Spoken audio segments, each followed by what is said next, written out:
Hey everyone, welcome back to Start with 1000. If you're new here, my name is Stephanie and I'm taking $1,000 and seeing how far I can grow it over 10 years without adding another penny. Moving on to the portfolio, this week we saw a downgrade from Barclays regarding Centene. The analyst downgraded the stock from $45 to $33, which is about 26%.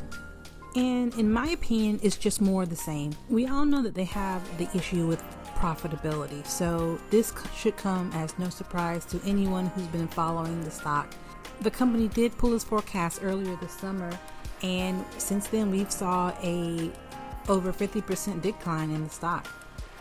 And just a few days later, CEO Sarah London reaffirmed the annual profit forecast, and she said the quality ratings for its Medicare plans were in line with expectations.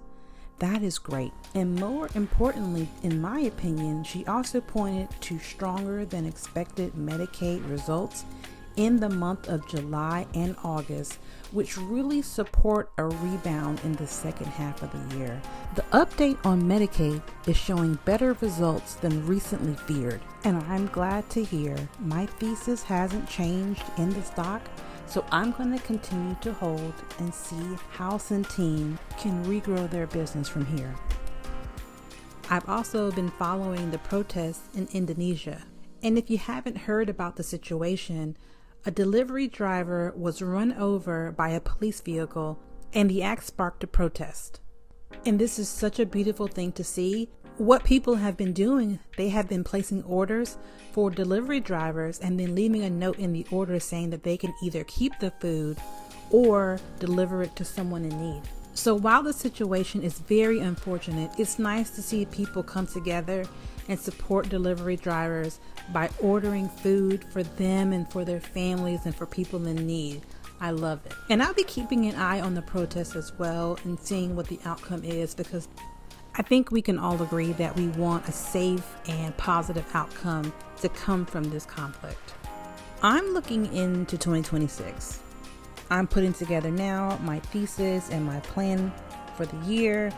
And I'm looking at the weak job market, tariffs, inflation, low consumer confidence, and all of these things, in my opinion, are the ingredients for the perfect storm.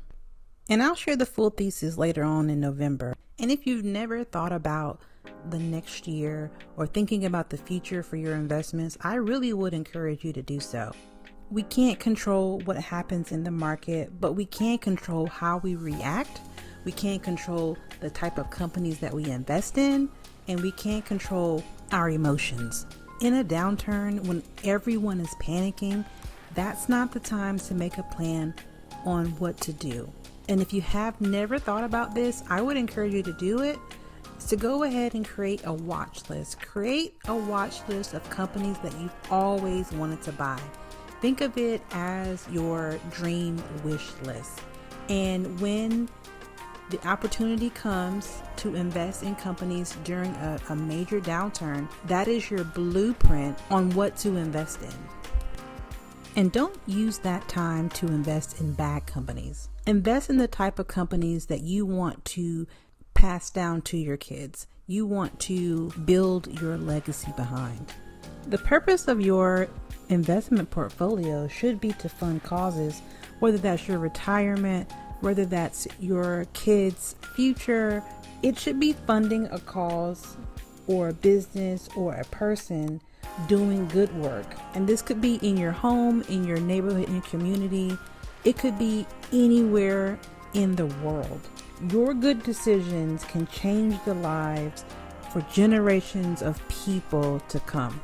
It's money that you're going to have locked up for years to come.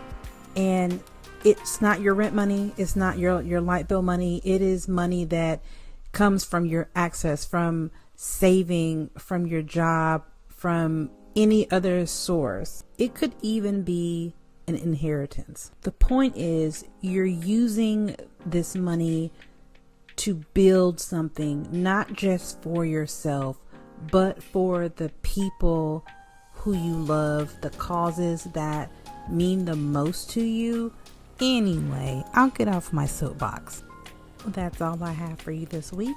If you enjoyed this video, I would love for you to subscribe or like or comment. Until next week, take care of yourself. Bye.